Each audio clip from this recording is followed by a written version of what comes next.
Good morning. Today, I would like to offer some thoughts from this past week's podcast on healing traumas from our past by Kristen Menschner and Dottie Minkhouse.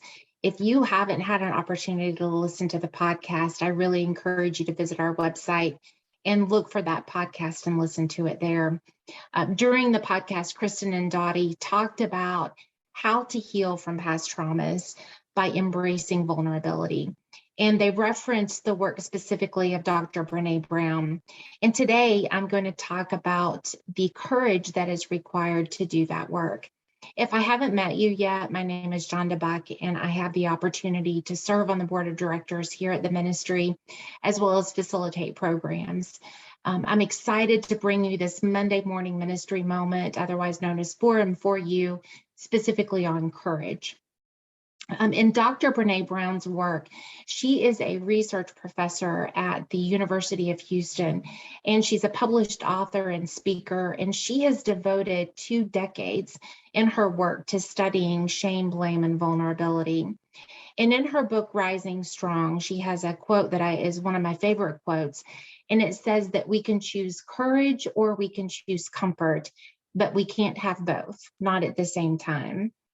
And this is a really powerful statement if you stop and think about this. Think about something that you have done that has required from you a significant amount of courage. And how comfortable did you feel in that moment? Now, my guess, I have a very strong suspicion, my guess is that you didn't feel comfortable at all. However, my hope, of course, is that on the other side of that great feeling of discomfort, that you got the results that you were looking for in that situation. If we look at the actual definition of courage, it states the ability to do something that frightens one. And then it goes on to state strength in the face of pain or grief. Now, this is the Oxford definition, but I thought, how interesting is it that this definition actually calls out specifically strength in the face of pain or grief? When we're on a journey of healing, it's likely to be incredibly uncomfortable.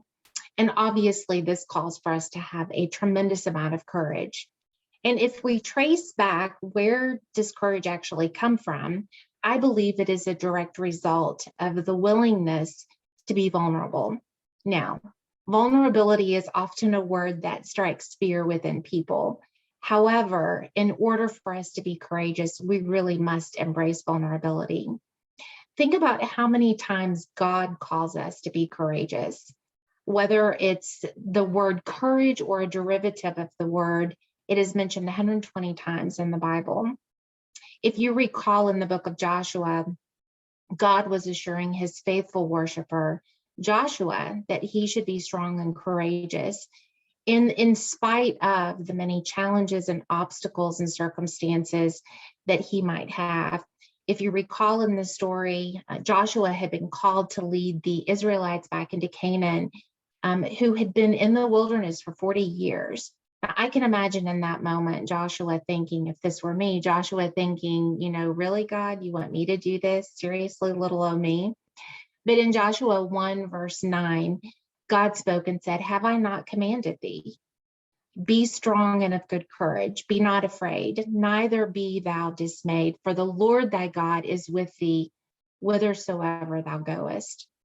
When my mom was very sick, I would often hear her pray or quote Bible scripture, and her favorite verse was about courage, and it comes from Isaiah 41:10. "Fear thou not, for I am with thee. Be not dismayed, for I am thy God. I will strengthen you. I will encourage you. I will lift you up with the right hand of my righteousness." So if you are struggling with this notion of courage, I encourage you to pray. First and foremost, pray and seek God and really get immersed into his word. Get comfortable as best you can. Get comfortable with this notion of being uncomfortable. Talk with people who will be willing to let you share, people who will encourage you when in that moment you feel least like being courageous. If you are aware of other motherless daughters who you feel may benefit from this, please share this message with them or tag them in the comment section below. We want to hear from you. So please drop us any questions or comments that you have. You can find out that information at our website. And until next time, I encourage you to choose courage over comfort. Talk with you soon.